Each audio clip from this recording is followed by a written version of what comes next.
talk the way we won the game. So we'll possibly cover that and a few more things. But to tell you more about that, welcome, Dom. Thank you, Dev. Yeah, it's been a week again, guys, and again we're trying this.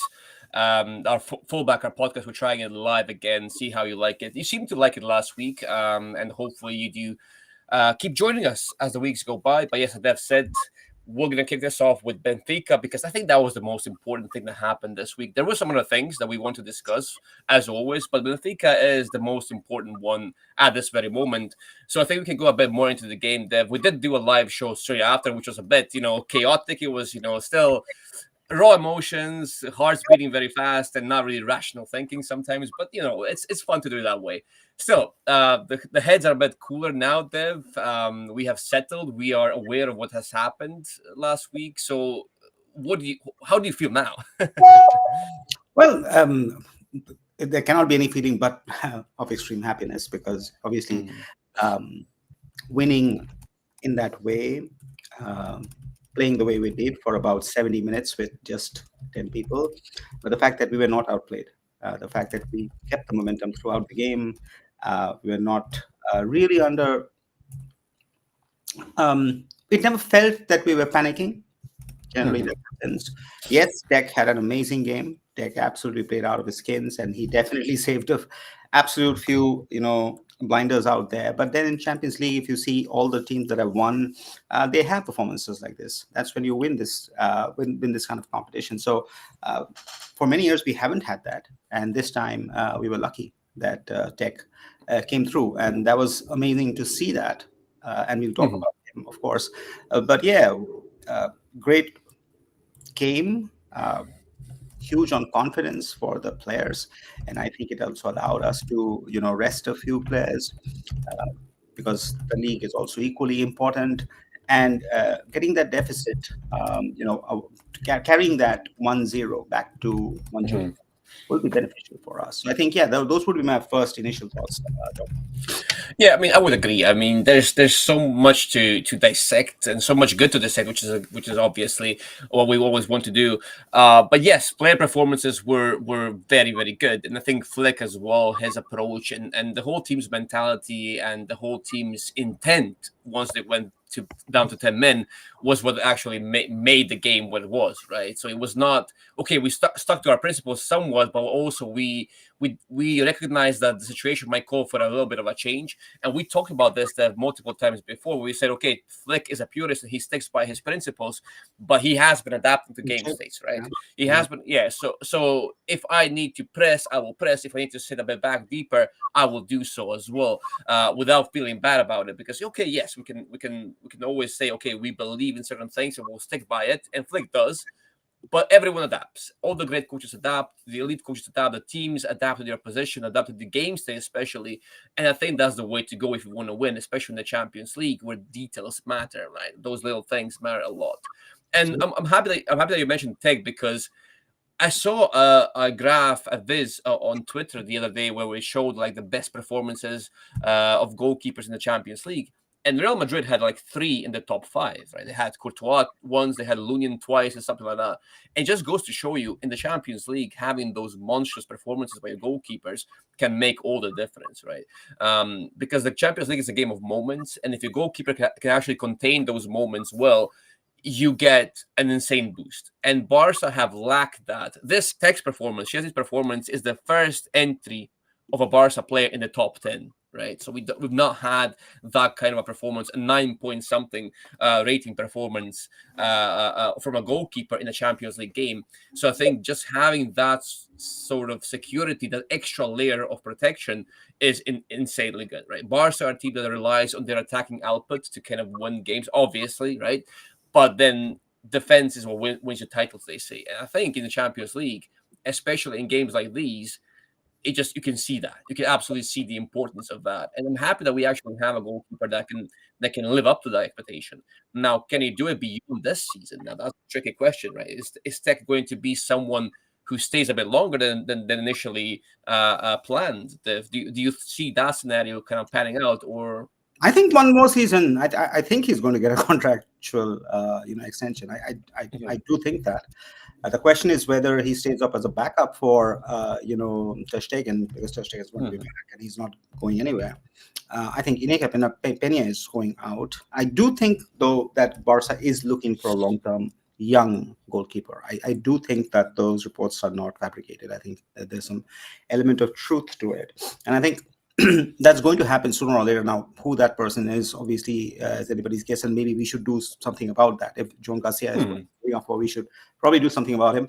But we'll get to know when we get to know. That said, though, I do think if the season ends well, we haven't yet won anything. The euphoria is high, but we haven't won anything. And between euphoria and winning, there's a huge gap. So if we win, I think there's every chance that Tech will get a contract extension. And he will say, because he's openly said that he loves living in Barcelona, the weather, the family, the kids, all of that stuff. So I think there's a chance. But if the season goes dud and we don't win the league, or we crash out of the Champions League or the Copa del Rey, and we end trophyless, then yes, the question becomes a lot more nuanced. Yeah, I mean, it's such a weird thing because we as Barca fans are so reactive, right? So now Tech is the greatest goalkeeper that has ever lived, right? He is the greatest thing that's happened to Barca in years.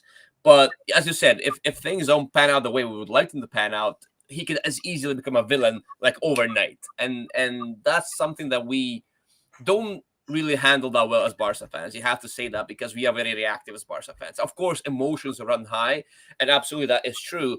But at the same time, we have to look at the long-term implications. Okay, is this something that Tech can actually do over an extended period of time? Maybe yes, but then again, age is a factor there. Reflexes of a goalkeeper are a factor. Focus is a factor. All those things have to be taken into consideration, and that's why we have to reassess at the end of the season and use our cold, hard analysis, objective thinking, rather than being emotional and heat in the heat of the moment. But yeah, let's look at the data, Dev. You have some data here that's going to explain the whole game basically. So let's go. Yeah, let's look at some of the data. I think here's the XG that you can see, the total in the first half and the second half for Benfica, and you can see how the graph has gone up and as the game ended. And you would remember, those who have watched the game, a few blinders that Tech saved as the match neared its end. But what surprised me was the flatness for FC Barcelona. It looks like they had a game plan of the long ball and Leva in the box because after the expulsion, I think they used it to perfection and they held that consistently throughout the game. And you can see that I hardly see a graph like this, which is this consistent throughout the game, right? And it's not a bad number. Like if you look at it, 1.85 total, but if you look into 1.77 and 0.81, this is actually in the first half, our XG was actually better. Right. In the second half, obviously, we wanted to contain after we scored the goal. We wanted and so on. So obviously, the game state changed, but that tells you the how Flick set the team up once we had gone one person down, and then you look at the XG. It didn't appear like that, but I think Lewandowski did play his role to perfection for that game. He didn't score, and yes, he's slow, and yes, he can't make passes or what have you. And yes, we have talked about all that. But I think for that game, he was a perfect person to carry those tactics through forward, Dom. Yeah, I mean, in that game state, it's very important that you can properly platform your players' abilities, which means that, okay, you have to look at the situation and say, okay, this player is actually useful in that scenario. This player cannot offer you anything. And Lewandowski obviously has some qualities like the ones that you mentioned, like back-to-goal play. If you're going to be a team that is forced into a deeper block and then has to rely on counterattacks and direct football, which, by the way, you can see in the long pass share there, Dev, you can see that the first half was 6%, the second half was 16%, meaning that Barca did have to rely on those longer balls a bit more in the second half.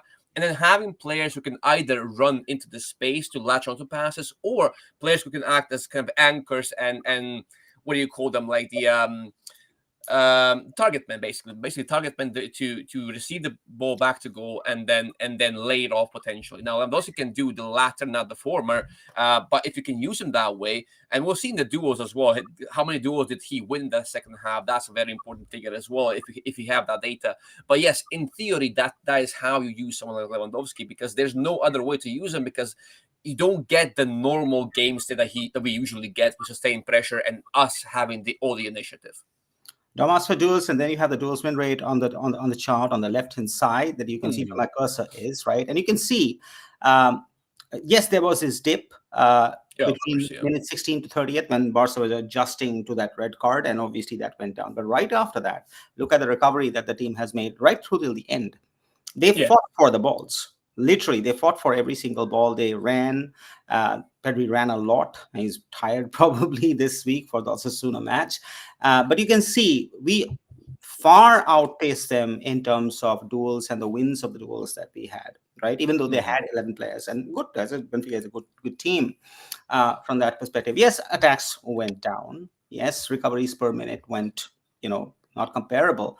But I think the fact that Flick has, built that ideal or that mentality within the team to fight for it, to tactically adjust the game when things like that have happened, that shows a coach who is taking notes and a coach who is willing to adapt. Same thing goes for the formation line. Look at where Barca started when Barca was there. That's 54 meters.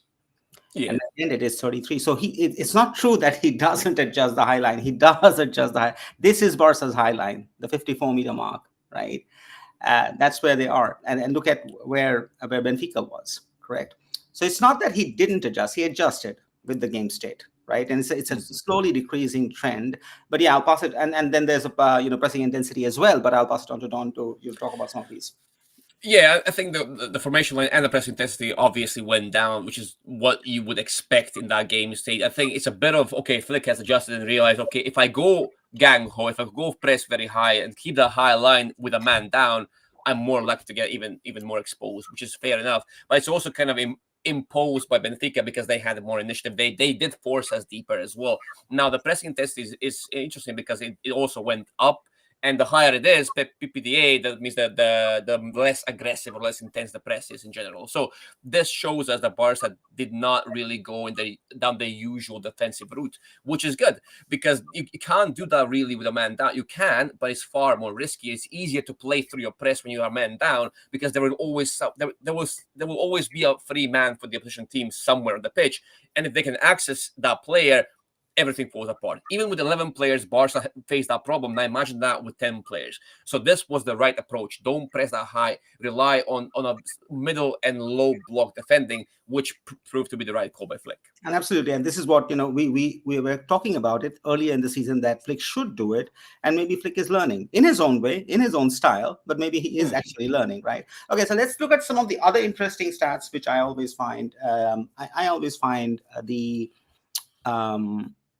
combination maps very interesting, right? So if you look into this, it tells you a little bit about the passing combinations, right? This is for Benfica, right? And Benfica's players and which players were the most effective. And this is Barca's, right? And you can see the game dominated in the middle. It wasn't here. It wasn't in this, zone of 14 for Benfica. It dominated in this zone that you can see, and it was pretty midfield heavy, and they contained mostly for most of the game. Barca contained, and I'll pass it back to Dom. But before that, look at the combinations, right? And look at the uniformity of combinations. Like Inigo Martinez, 40 passes, Frankie de Jong, 48, Pedri, 53. And then if you cut back here, you can see the same on this axis, 39, 49, and then we don't mention it, but look at the number of passes Szczesny played, 26. That's not bad, actually, if you think about it. If you think about Szczesny being a goalkeeper and Balde being a left back or right back, you can see there's not that much of a difference, right? So you can see the whole team coming together, and the pass combinations prove that factor in terms of how the players are playing or distributing the game throughout the 10 people who are on the pitch, because there's not 2 or 3 people who have a lot and then the rest who don't have anything. It's fairly evenly distributed throughout the game state, and that tells you there's a lot more harmony and a lot more coaching that's happening behind the scenes, to be ready for situations like that. But I'll pass it on to Dom back to the pass map to talk about it. Yeah, I think one of the things that you can immediately notice is that it's a bit stretched out, right? It is a bit of a longer pass share than usual, which is again imposed by the game state itself. And yes, as you mentioned, Chesney did play a part in it. And I look at that Chesney's connection with Lewandowski. That's exactly what we talked about, right? If you look at the numbers as well, I think that was his biggest connection on the night. He sent like something like 9 passes or 5, 6 passes, 7 passes to Lewandowski, all of which are long balls, like you can see there as well. But to me, the biggest positive was the connection between the midfielders. If you look at Frankie de Jong and Pedri, I think they are each other's biggest connection. Can you just scroll past down, please, Dev, a little bit so I can see the numbers? I think Frankie and Pedri, just the Hey, numbers. No, this no, guy. no, no. Next slide, next Oh, slide. okay.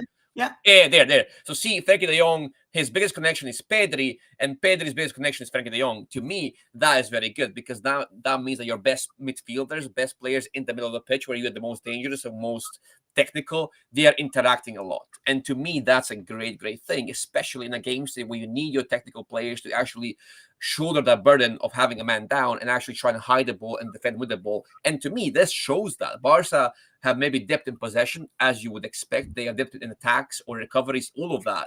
But they still kind of try to weather the storm and actually play to their strengths. And that, to me, this is great. I mean, Pedri and De Jong being the protagonists in midfield or just in the game in general, will have 53 passes by Pedri, 48 by De Jong. So those are the two players with the most passes or most connections in the game. And that is exactly how it should be for Barcelona. So this is a big positive for me again, Dev. Yeah, and word of note about Pedri, because look at the uniformity of him, right? Across Mm-hmm. 1, 2, 3, 4, 5, 6. I mean, it's insane the uniformity with which he has stitched that midfield, right? And we often talk about it and how this Barcelona probably pivots around Pedri and his game more than any other player. But this is the data just proving how important he has become for Flick's system. Yeah. And how lucky are we that he has not, been injured this season, and he has had such a long run, right, without injuries and displaying the best that he can bring to the table. So, pretty interesting stats from there. Here is where you will see the duels map, and you can see the number of duels that they have played. And look at Mm-hmm. the number of duels that Publis has had to go through, right, and so Yeah. on. So. And if you remember the dual map rate that we showed some time back, where Barca's numbers were higher, and then if Yeah. you map these players on the top axis, right, and the number of duels that they had, it tells you even Lewandowski, right, with Otamendi, 12 duels, Mm-hmm. right, 6 duels with Antonio Silva, 3 with Carreras. So you can see, like, they knew Otto was completely on Lewandowski throughout the game because he Yeah. was being used as the hitman, right, as a target man. But that just tells you, like, the number of, they knew what they had to do. They had a game plan, they stuck to it, and they came out with the win. Exactly. And it was difficult for Lewandowski to actually win those duels. So let's see, 29 duels for Lewandowski. Can you just Yeah, scroll a little bit down so I can see the total?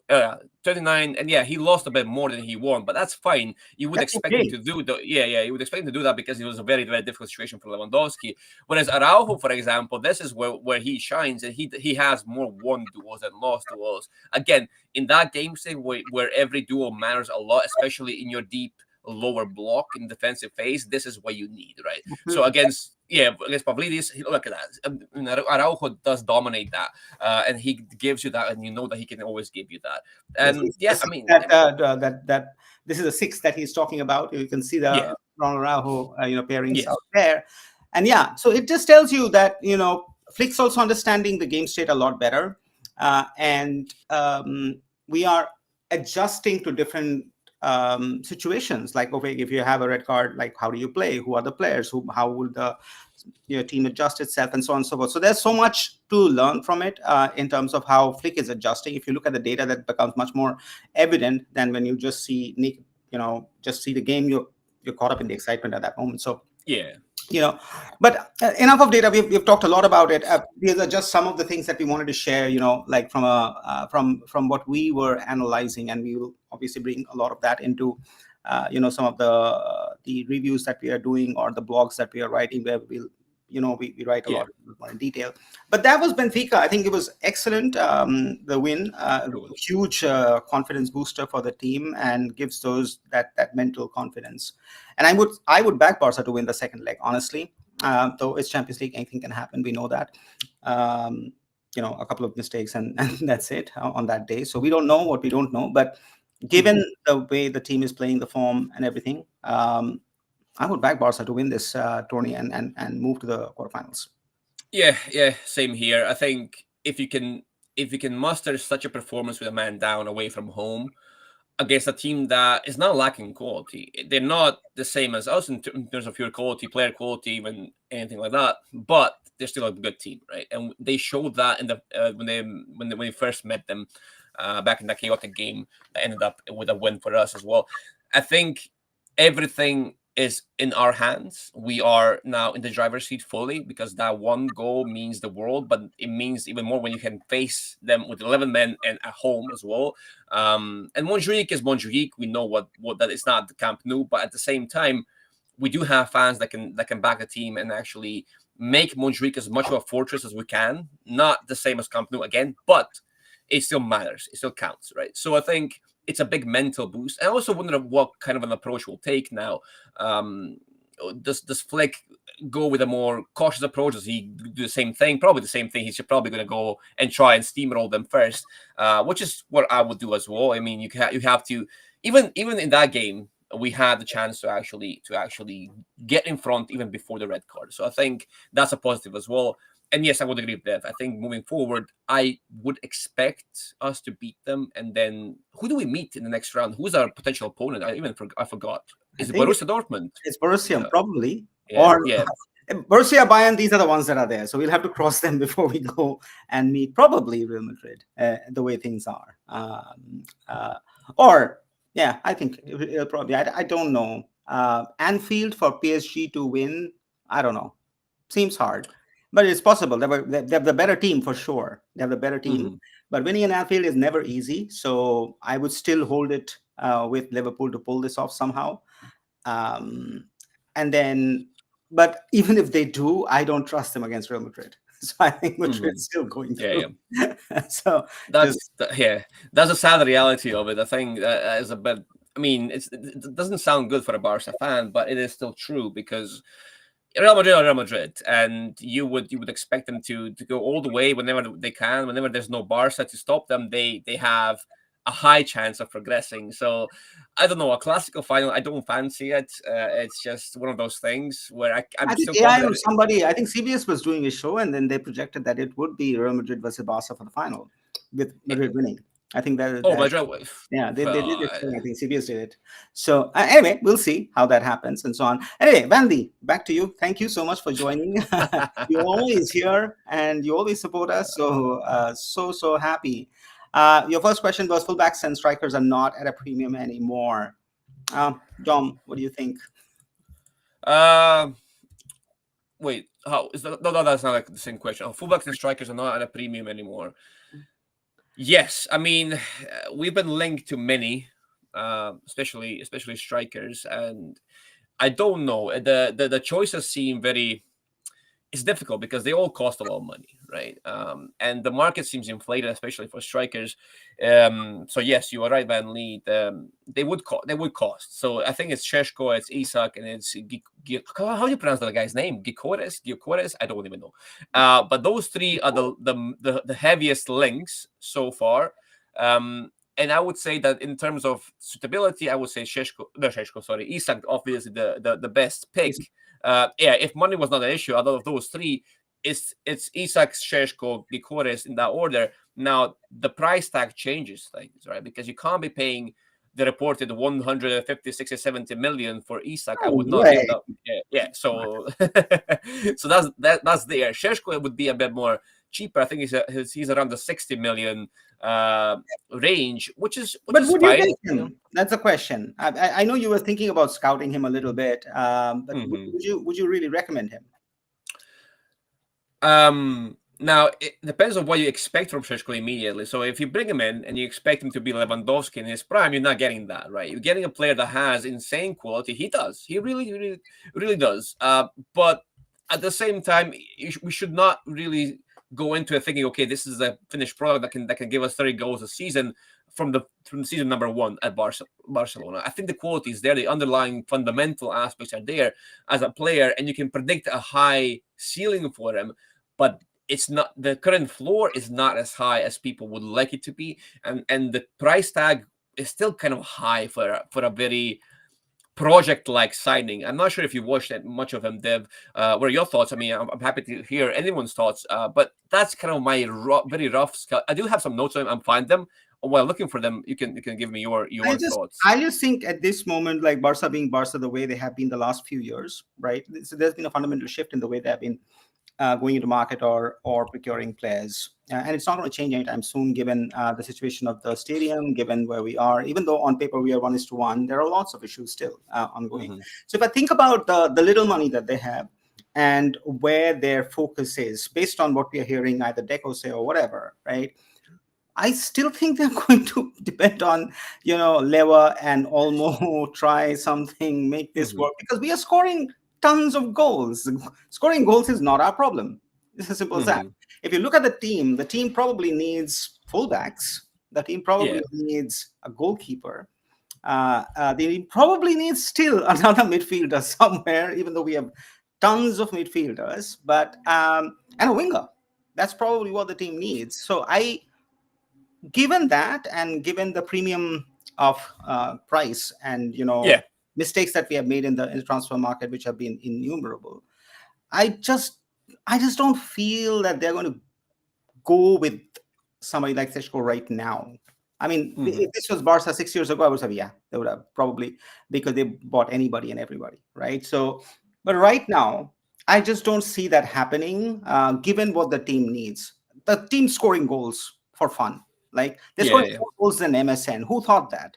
Like, who really thought that? So, do we need a striker? Yes, we do need a striker to all people. And then we have said this ourselves. Like, yes, Lewandowski is like not the prime Lewandowski. There are issues. We all know that.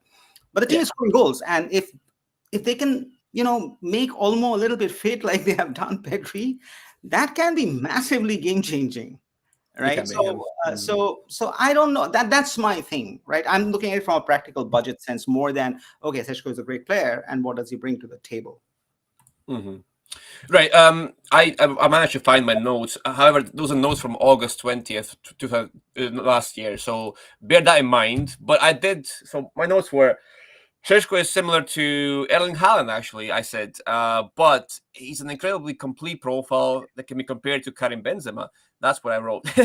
So in terms of his body, very fluid, very lean. But in terms of comparing his actual build with the technicality that he has, it's incredible, right? And I wrote down probably more of a player for West Ham, Milan, or even Chelsea at this moment, not for City, Arsenal, Real Madrid, or Barcelona. So that was my note from last year. And he thinks it can be a very good fit for Arsenal.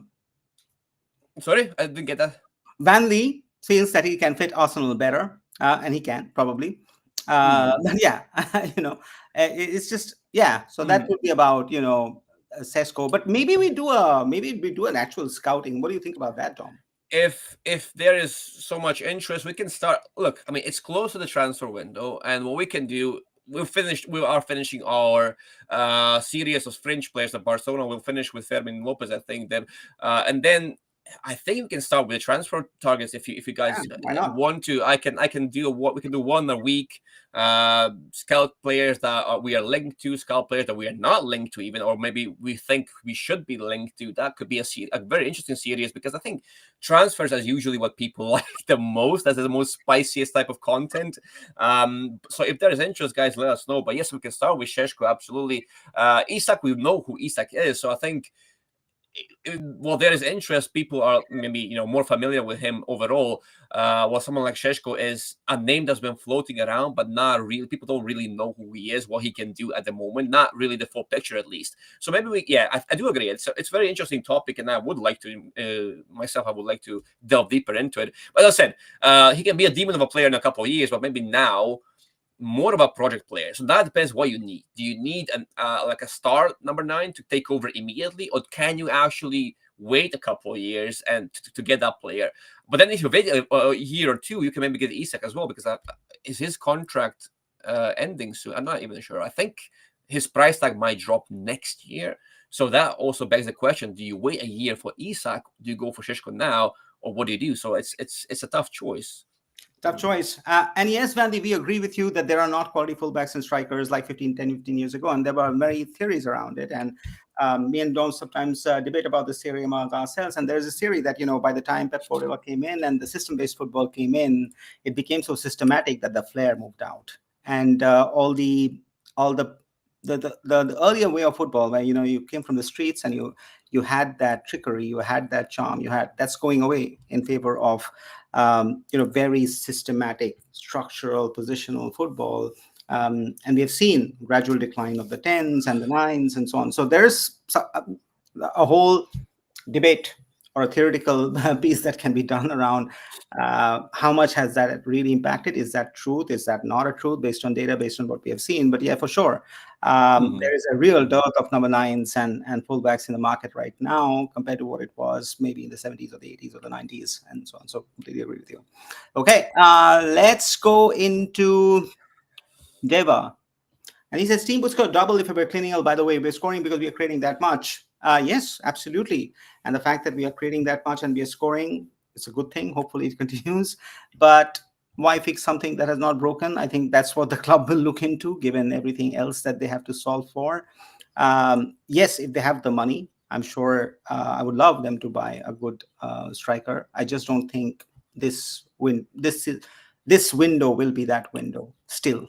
I don't think we will be there, given where we are, because I think we lost out on the income from Camp Nou, which was budgeted for about 30 million. I think it was budgeted for 30 million in the budget. So that's gone. That's not coming. And Barca are so tight. I don't know where they're going to make incremental 30 million from unless they make a big player sale. And I don't know. Are we hearing about any big player sales? I'm not. You're hearing Frankie's going to stay and so on. So don't know. That's what I think, but yeah, probably there would be, if there was a better striker and we could actually buy him, maybe it would be better. But could we score 10 goals in a game? Probably no. But Dom. The thing is, yeah, when you create a lot of chances, you'll miss many chances inevitably, because you can't score every chance you create. And oftentimes in football, we see that metric, like big chances missed, and that's the most understood metric on the planet, I think, because people look at that list of players and say, oh, this is the list of bad players, but in actuality it's a list of great players who actually get into those chances. Because if you look at the most chances missed historically, who would you say leads the line? It's Messi, Ronaldo, Suarez. The biggest names have the most missed chances because they get into most big chances, right? Because they know how to get into those chances. They know how to create those chances in themselves as well. So I think it's a good thing that we are creating so much, but you can't expect us to put away an equal number of those chances, right? It will be absurd, because you would score like hundreds of goals every season, especially for a Barca that's a machine in chance creation. But yes, I mean, of course, it's true that if we score more of those chances, we have at least double. Yes, I do agree. But at this moment, in most cases, we create enough and we score enough. Now, there's an odd night where we just can't score for the life of us, but more often than not this season that hasn't been the case.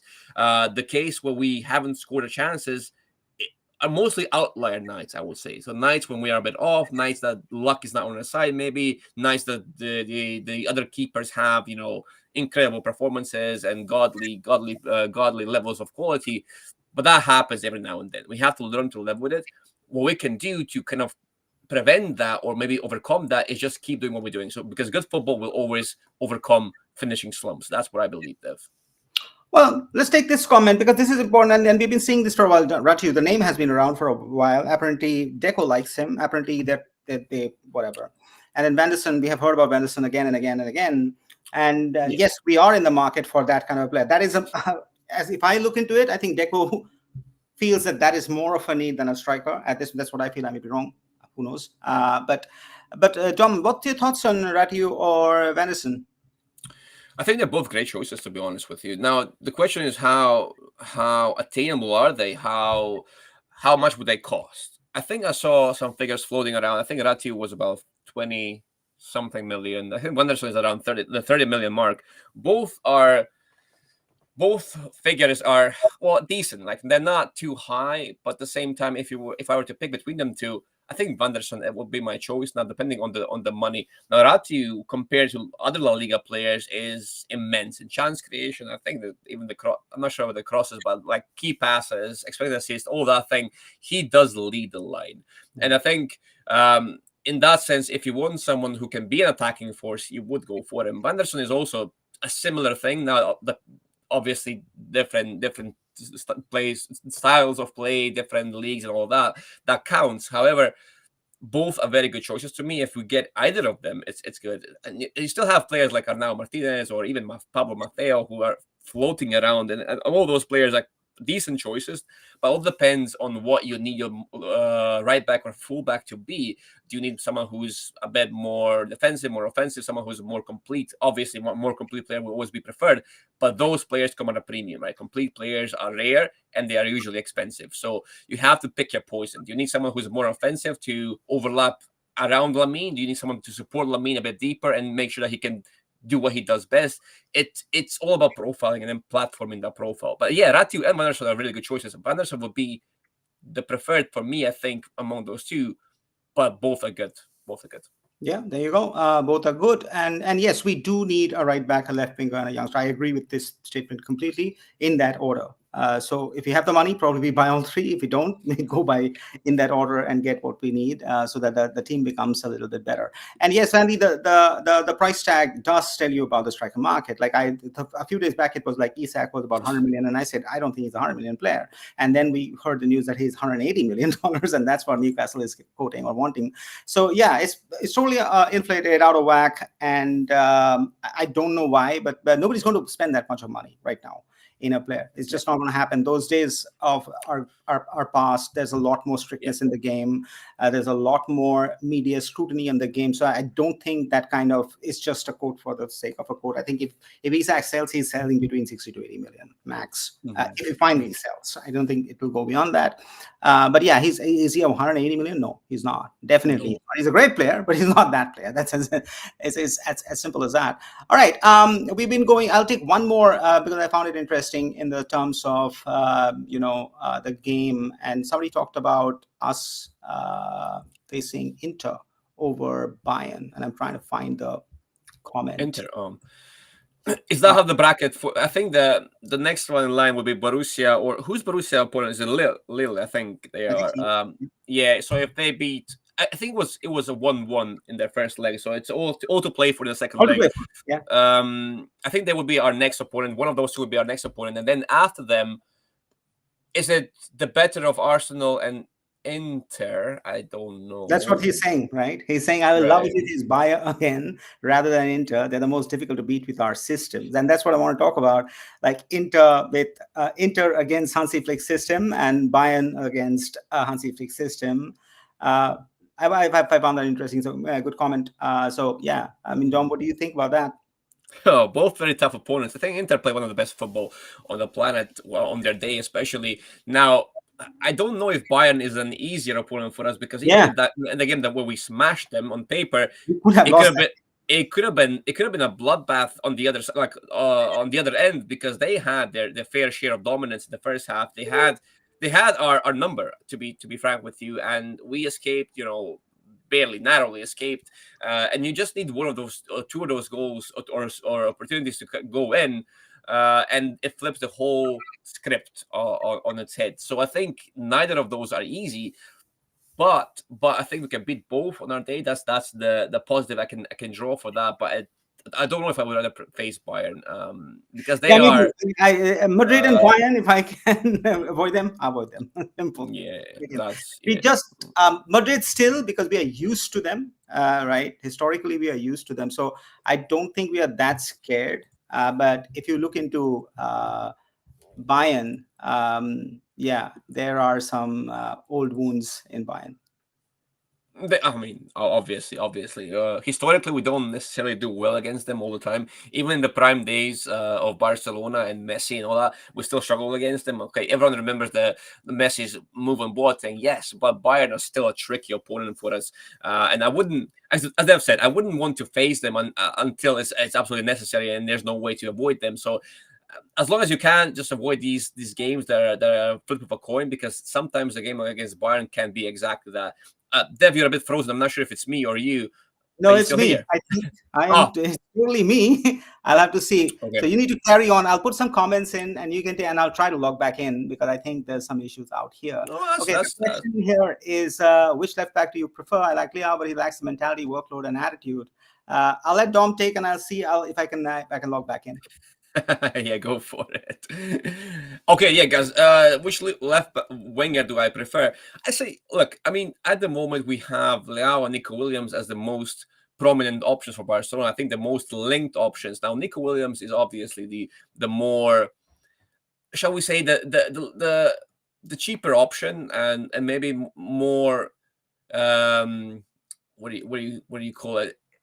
More sensible option, let's put it that way, because you are investing less, you're investing for the future, you're still getting a player that can fit whose profile fits and whose ability can match the ability that you actually need, and very quickly, and his adaptation period would in theory be much lesser, much shorter than someone like Leao's. Now on the other hand, here's Dev as well, on the other hand, Leão, I think his current ability and his ceiling are both higher than someone like Nico Williams. And yes, the mentality, the work and attitude, that can be a problem because Leão needs to be the star of the show. He needs to be the player that's the most catered to. Now, can he get that in a team that has Lamine Yamal, that still has Lewandowski, that still has these star players who can take the spotlight away from him at times? I'm not sure how he reacts in that environment. That's the big question. However, I do think that sometimes, well, yes, it is true that Leão doesn't have the workload to press and defend and be involved in every phase of the game. I think when the team needs him to, when the coach asks him to, when the occasion requires it, I think Leão can still be that player, especially at Barca, where he is still a big fish, but a comparatively smaller fish in a bigger pond than he is at Milan currently. So it would be a change of scenery for him, and he would also have to adapt himself as a player and as a person. And I think under Hansi Flick, for example, I think he would be a more hardworking player. He would have to be, if he's to be treated as a superstar that he wants to be, and if he wants to mark an era at Barcelona, he has to adapt and change and improve in the areas that are currently lacking, and there are still areas that are lacking in Leao's profile. Pure ability-wise, I will still take him if the price is right. If you can get him about 60 million, which is the new reported figure, I think you go for that, because Leão can give you the left winger, a right winger, a center forward even. You plug a lot of holes and you give depth, quality depth, but also at a somewhat affordable price, I would say. So I will still go for them if I was given the chance or the opportunity to do so without making a serious dent in our finances. So that's kind of my quick thing. But we might do a report on Leão as well, because why not? We've not done one. I think Šeško, Guy Chorus, I think we should do a whole series on all of them, because these names keep coming up, and I think we should just pick it up and just do one session on each. All right, a lot of questions on Inter and a hypothetical game between Inter and Barca, and everybody feeling that Inter would be a very difficult, adversary for us with the style that they play, and all kinds of comments. So let's pick that up. And Tom, what is it about the style of Inter that makes it kryptonite against Flick's Barca? Well, they are a cutback machine, essentially. They know how to do that. They know how to transition very well from a middle block to exploiting space and create those overloads both in the middle areas, especially in the penalty area. They know how to do that. They have excellent ball playing from the back line through Bastoni, for example. They have that in the center back roles. They have the aerial ability in Thuram. They can play long balls into those players, and he can receive the ball laid off into runners. They have great synergy. They have great principles. There's so much to to liking that team. They do play in that kind of 3-5-2 sort of setup that you see very often in teams nowadays, because that's kind of the modern way to play football. It lends itself to overloads easily and triangles easily. So I think from that perspective, they're a very well coached team, a team that has many different weapons, and they use them all equally well, because they do have that synergy, that understanding that Barca players also have, and that's why I think people think that it's going to be a classic, because it's two well coached teams that stick with their principles, right? And it's a team that can hurt any team, just like Barca. So I think that from that perspective, yes, it will be a great game, but dangerous one for for Barcelona. It will be, yeah. So there you go. This is a good question from Van Lee, which talks about Flick's second season. And yes, it is recorded. And we analyzed actually Flick's second season in Barca when he was supposed to be, when we were hearing about him to be coach, and we looked at the data and so on. So good question. Which one do you see slapping the most in second Flick season? I think while we are scoring for fun, I do think we have outscored our XG insanely. Especially like people like Rafinha. I think it's a once in a lifetime kind of a season that they're having. If you look at what they should have scored and what they have scored, there's just no correlation, and that doesn't happen every season. So I think there will be problems there. I think so. Defense, I think we are okay, but I think in the midfield, it's not that we don't have the talent. It's just how does he make it work together? Like there's Casado, there's Bernal probably coming back. Then we have Pedri, we have probably Leão, and then we, what is that starting? And then we have Gavi, right, who is still a little bit out of sort, but that will become a serious question because he's not going to take a bench role next season once he's fully fit and so on. So who do you start, and what is the starting midfield? And that's a tough one for Flick to figure out and manage. But yeah, that will be my thing, Tom. I think the line that has the least depth would be my first guess. However, if you look at it line by line, okay, the midfield is kind of stacked, not necessarily in different profiles, but in bodies at least, right? So in theory, you could rotate there and kind of not lose too much at all times. You have situational picks, you have picks that kind of fill each other's gaps and flaws. Now, the front line, as you said, Dev, I think that's the least sustainable one, because you have a player on the left that's scoring only bangers this season. How long can that continue? How long can you keep scoring those 1 in a million shots, right? That's one thing. You have a 36 or 7-year-old striker down the middle who's also scoring an incredible rate, but how sustainable is that for a guy who's going to be 40 soon? And then you have a 16-year-old, 17-year-old on the right. In theory, on paper at least, this is the least sustainable line at Barcelona, right? Because it has so many different variables, it has so many uncertainties, and it would be unfair of us to expect that same output over a longer stretch, considering what profiles and age profiles and players we have in that line, and what kind of goals they score the most. So unfortunately, I don't know if this scoring spree is sustainable in the long term, unless things change and we actually start scoring more sustainable goals. But at the moment, we have to ride this high, because it is a high, and we have to accept that it's an overperformance in many aspects in that front line, that we cannot really. I don't think they will necessarily seep into next season unless more solid, more repeatable patterns and combinations and goal scoring types are introduced. So I don't think Rafinha can do this every season. I don't think Lewandowski can go for many more seasons. And then obviously Lamine will in theory only get better, but he's still very, very young. So that's also, you can't know, right? You can't know because he's still a kid. So a lot might change for Lamine as well. It might be for the best, which we hope it will be, and I do think it will be, but we don't know what's going to happen to a kid that young. So the front line seems the least certain for me at the moment. Okay. Yeah, I would agree with you completely. And from that perspective, yes, forward thinking, we should probably get somebody. But again, I don't know, with the funding that we have and the budget scenario that we have, whether we will be able to do that. Good question on Pablo Torre, and many people have been questioning on Pablo Torre and where he disappeared. And poor boy probably deserves more chances than he's getting right now. But will he play better than Gavi? Maybe, maybe not. But the question is there a long term for Pablo Torre? in Barca. It's been about 3 seasons for him right now, with one as he went for loan, I think, and he came back.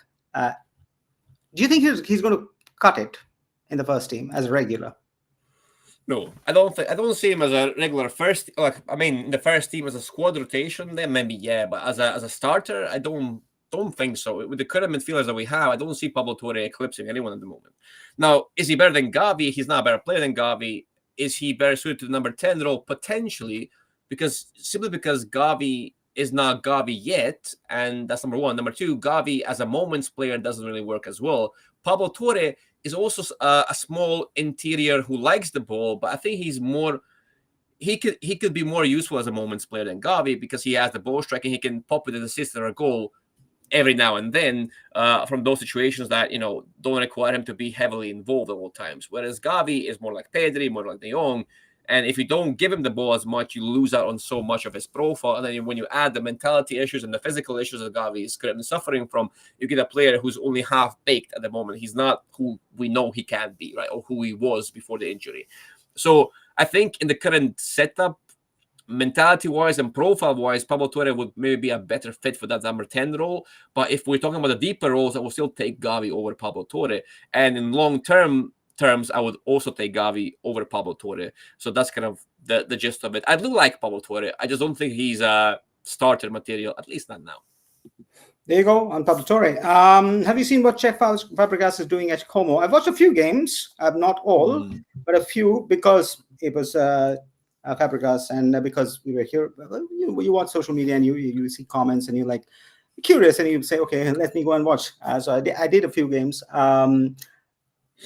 Too new to say, but very interesting, the kind of players that he has taken, and then the way he's playing is definitely punching above the weight than I thought he would in Serie A. What do you think about Fabregas as a coach, Tom? It's interesting because that project is very young, as you say, but it's also very strong. They sign smartly and they do some really nice tactical things. They can like invert their fullbacks to create the box midfield. They can drop the strikers deep. They do have all those modern things that you would expect from a modern coach. And I think Fabregas is turning out to be someone like that. And with smart signing of players, I think that project can become a solid one. Now, I've not watched them too much. I can't really speak much of their tactics. I've just seen bits here and there, read some articles on them. So that's where I draw my knowledge from, not from me actually watching their games. So I don't want to speak in depth because I don't have the knowledge for it. But they do seem like an interesting project to in a couple of years, we'll see what happens. But at the moment, they do seem to be adapting those modern principles and then also pairing it up with smart market involvement. So that's always good. Well, looking at Madrid, we generally don't talk about Madrid, but yeah, this is an interesting question, though. Whether should we keep Vinny or should we sell him? I think in that I probably think that in that team, however, whether you like him or dislike him, he's a great footballer, and he's really a good footballer. And even now, I think he's probably one of the more dangerous parts of that team. I think Mbappe has been good, no questions on that. He has become much better than what he was in the beginning of the season, but I think Vinny just gets that extra something for that team, which makes I don't see that happening. It can. Everything in football can happen. But yeah. I don't see Vinny leaving and going to Saudi Arabia and playing for $400 million, which is what the media are talking about. I just don't see that happening. Dom, this is an interesting one, though. But yeah, they have to balance it as well. So I can't see, maybe Rodrigo goes somewhere. I don't know. But Rodrigo is equally a great player. Yeah, he is. He is a very good player. I think Rodrigo is the most underrated one in that front line, especially. Now, in terms of Vinicius, the thing is, when you have Vinicius, Bellingham, and Mbappe, it does feel like at least one of them will leave in the next couple of years. Is having such a core of players sustainable even for someone like Real Madrid? I don't know. I think one of them leaves in the next couple of years, and could that be Vinicius? It could be, but as I've said, maybe not to Saudi Arabia. But if they're the only ones that can actually afford them, then that's a problem, right? But yeah, I know. That's the only two teams he can go to. Only they have the money. And not just him. I mean, Mbappe's not leaving, I don't think. And Bellingham, same thing, right? If Bellingham would to leave, again, who can afford him? Who can afford Mbappe? Who can afford Vinicius? All those players are massive, massive superstar players that wouldn't go to any team. That's number one. But also, many teams cannot afford them. So it's a tough choice for them. But I do think that one of them is going to leave. Maybe not this next season or whatever, but I do see it as a possibility, right? I do see the possibility of that front line or that core kind of breaking up in the next couple of years. Now, how does that happen and when does that happen? I don't know. Yeah, that's an important one. We'll take a few more. Really panicking about Ter Stegen rumors hitting up. Yeah, we're hearing that Ter Stegen might be back and play in the Champions League and so on. And yes, there are questions about whether he can do what Tech just did in the last game. And probably the answer is no, and we know that. So hopefully that doesn't happen. Hopefully we get to keep, Tech in this purple patch of form that he is in, and he probably wins some. But sooner or later, we'll still have to solve the goalkeeper problem. I don't think either of them are long-term answers for us. And sooner or later, Deco has to go and get a goalkeeper who can be the next 10 years for Barca. And that isn't there. I don't think Diego Cohen is cutting it, or Astrolaga, or whoever we have. I don't think Masia is going to save us on that one. But for now, for this season, hopefully Tech continues. Yeah. Yeah, I mean, that's I agree. It can't, even if Ter Stegen was the best goalkeeper in the planet, which is obviously is not, even that play you don't start after such an injury, and then as Vanley said, divorce as well. So mentally, physically, he's not ready, and it would surprise me very much if Flick was to put him straight back into the team. It would feel unfair, but also it would likely hamper our chances, not increase them of winning anything. So yeah, I do agree with Vanley as well. All right, what are your thoughts on the Purists' recent video on coaches not allowing players to express creativity? I've not seen the video, to be entirely honest, so I don't know whether Dom has. I haven't. But the context and the topic is important. And yes, there's a lot of conversation around this topic right now, whether, structures are taking over creativity in football. And I think we need to do something about it. But Dom, what are your thoughts on that? Is it or is it not? I don't know. I think it's a bit of a... It is true to a certain extent, because tactics have become more of a staple now, and teams do look at data and they do try and tell players how to run, when to move, what to do. But also you have players like Leão, for example, players like Lamine, players like Musiala, I don't know, Vinicius even, who use their chaos and creativity and output to break those norms, and actually they are the opposite of that. They are still the resistance to what is happening. But it is true that football is more robotic nowadays, just because we have more tools to actually identify what's wrong and how to fix that thing was wrong. So inevitably, when you have the ability to control something a bit more, to decrease the variables, you will try to do that, right? So because when you decrease the variables or variance rather, I think in that sense you feel that everything is in your hands, or more things are in your hands than they used to be, and it doesn't surprise me that we're actually trying to control things more, because you feel safer in that environment than in an environment that's full of uncertainties and chaos. So that's kind of my point on that. Well, if you can take a player from Real Madrid, who will be? It would be me. It would be Valverde. I don't think the Real Madrid players will actually come to Barcelona because of the media backlash that will happen. But that said, yes, Fede Valverde would be definitely a good addition. I think even Kylian Mbappe. I think he's more suited for Barca's playing than Real Madrid, and I mean that seriously. I think he's much more suited for the way Barca play. And then they also have Rodrigo. I think he's a phenomenal player. Very, very underrated. So there are lots of people. I think there's a great team with great players who can make any team better. And yes, Barca would love some of them, but I don't think any of them are coming.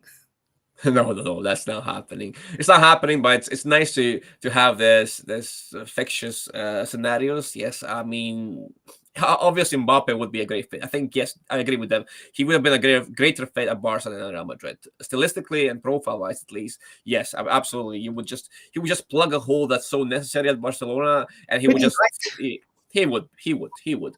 And I think from that perspective, you can't really say anyone else other than Mbappe. But there are many players, and Bellingham too. I think would be a great fit because, especially like under Xavi, he would have been a greater fit than He under would have been Flick. amazing under Xavi. Yeah, under Xavi. Yeah, I think he would be like a cultural swing so big that it would shake La Liga to its core. And don't get me wrong, I love our midfielders, but he would be that kind of a signing for Xavi's Barca at least. But yeah, you can't really say anyone else than Mbappe. Of course, Rodrigo would be phenomenal as well. I think he would be a great player as well. They have many great players. There's no escaping that fact. They have many great players, but we also have a great team, and we have a better collective than them. I think that's more important. Yeah, I do think that as a team we are a better team even now. With everything that we have, I think it's a better team, much more cohesive, gelled out, and so on. So yeah, but it's always nice to talk about Madrid and hypothetical situations and so on and so forth. So yeah, that's good. And somebody talked about this yet. Yes, we have read these that there is big money from Saudi and Vinicius can be sold and what have you. But I hope that doesn't happen. I hope yes, you can be frustrated with Vinicius, but he's a phenomenal player and he should be playing in Europe at his prime so that everybody can enjoy him here and there. I hope he does not go to Saudi Arabia, but that's just me. And I don't think he'll be ready to. I think he has aspirations of winning the Ballon d'Or or whatever, and so on. So I think he's hanging out there. I don't think he's giving in, but we'll see. Yeah, I mean, yeah, it seems unlikely for a player that wants to make it in Europe. I mean, he's already won things in Europe. But yes, as Dev said, Ballon d'Or, being the best player on the planet, being the name of Madrid for years to come, that's still on his agenda. So I think he would not want to go to Saudi Arabia because that's that's where the money is, but that's not where the football and glory is, which he still wants as a young player, as a player who has immense quality after all. So yeah, I agree. Okay, let's talk a little bit about Osasuna before we wrap it up. That game is coming up, and Barca and Ante Budimir are not the best of friends. So not going to be easy. Dom, what are your keys to the game? It all depends on. I think I'm looking just out for the rotations. I'm going to see what Flick decides. Quite a few, apparently 6 or 7.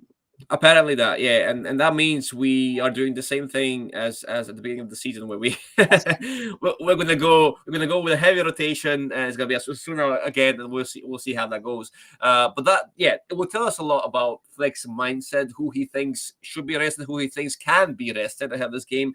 I will only look at on Eric versus Araujo, who gets the nod because either could work, like either could play because they're both fresh, right? Mostly fresh at least.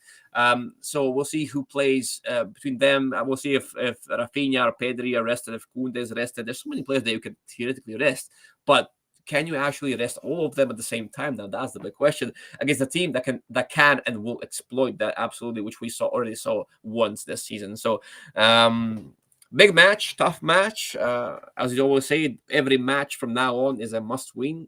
So it's a tough situation to be in, Dev. Yeah, it's not going to be easy with Osasuna, and I don't think they are holding. I don't think they have. Are there any big injuries in Osasuna? I didn't read about any. So I think they'll come with a full strength team. And we've always found it hard. And last time when we rotated heavily against them, you all know what happened in that game. So hopefully that doesn't happen tonight, because right now, if we lose a game, it's going to be hard in the league title. So it will be interesting to watch how Hansi Flick manages it. We'll be live for that game, so do join us. We'll be covering that live after the game. So hopefully we get to see a bunch of you again. It's always fun to engage with you. Until then, I think we'll wrap up this one. Tom, any last thoughts? No, that's right. We'll see you guys very, very soon, because the game is tonight. Hopefully win. Hopefully we manage to rotate smartly, but then still not lose out on too much. But yeah, we'll see you then. Until then, guys, as we always say, follow our stuff, like our content, comment, give your thoughts, feedback, critiques, even if you have any. We aim to improve from every week, and I think we do. We do small margins, but we do. We do try at least. And yeah, stay safe and WyScout Barca.